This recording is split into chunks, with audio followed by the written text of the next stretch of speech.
Does it still mean something? This is your former club. You came up through the academy, when you started being drafted with the Cow after 8. And does it, playing against a team that your former team, your first pro team, what does that feel like, and does it mean anything? Yeah, I think it's definitely emotional. A lot of the staff is the same. Some of the players are the same, but we're going out there to get a result and take a lead into what's going to be a difficult second leg at BMO Field. When you say emotional, is there any kind of, it's been a long time now, but is there any kind of sense, hey guys, you could have had me? Yeah, of course. I think every former player of any team feels that way, especially when you were traded from the team. After have done a lot for the community and the club. So yeah, any player in my position, I think, would feel like they need to prove something, and I do plan on going out and putting my best foot forward and hopefully getting a goal. So we'll see. This is actually the closest professional team to Forge in terms of distance, because York is farther away. But you don't get to play very often. I think it's only the second time that the two teams have met. Would you like to see some other kind of way that they could play more often, just to develop that Toronto-Hamilton thing? Yeah, I think everybody in our locker room wants to play against Toronto FC every year. For some reason, we always play Montreal, and that's how it's been for the last few years. But now we have the opportunity to go out and prove something and show, that we deserve to be talked about in the GTA. What do you see when you look at them right now in terms of an opponent?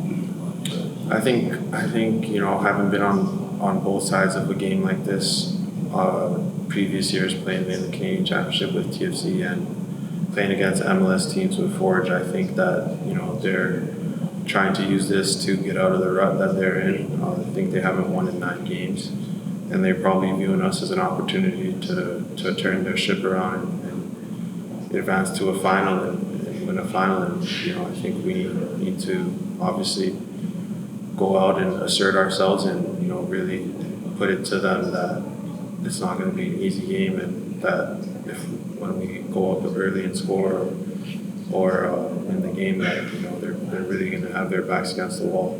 Yeah, you didn't play in the game when they played here.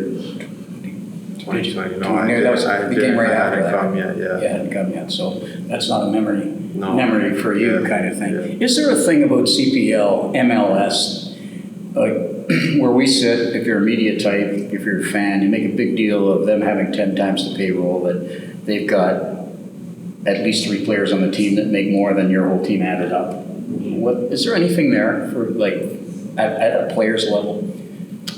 I mean, of course, every player wants to make as much money as possible, but I think in our locker room we have a lot of guys that have that experience at the top level, but have kind of got the crap end of the stick in their careers for whatever reason that may be.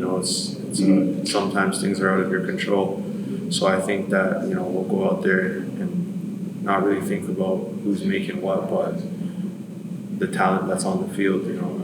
We have guys that have played MLS, guys that have won trophies, guys that have played in Europe. So I think we're good on that front.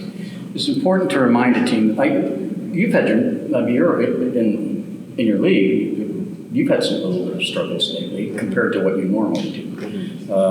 But is it when a team has struggled as much as they have, at least results-wise, it's important to remind them right away that hey, you might have trouble again tonight. Yeah, of course. I think you gotta when a team, it's like war. If the opposing army is down, you gotta really show them that they're down. So I think that's going to be our goal, to get up early and score, and be on the front foot from the first whistle, and really take it to them. You guys have always wanted to play. Your mantra has always been, we play our game, we don't play their game, whoever it is. But when you're playing a 2-game series, things strategically can be a little bit different, especially if you're the home team first.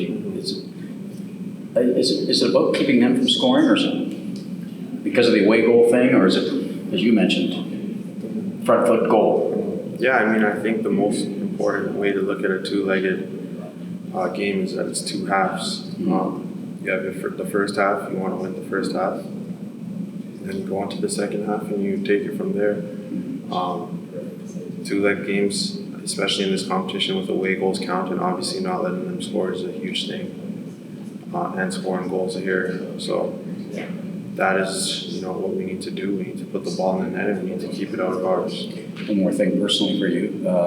Just tell me about your hamstring. How's it feel now? Yeah, I'm all good now. I had 3 weeks of rehab, so I got out last game and really changed the game against Vancouver for the better and showed coach that I'm ready to go. So I'm feeling good. Good to add one there. Mm-hmm. Hey, thanks. Appreciate it. No problem.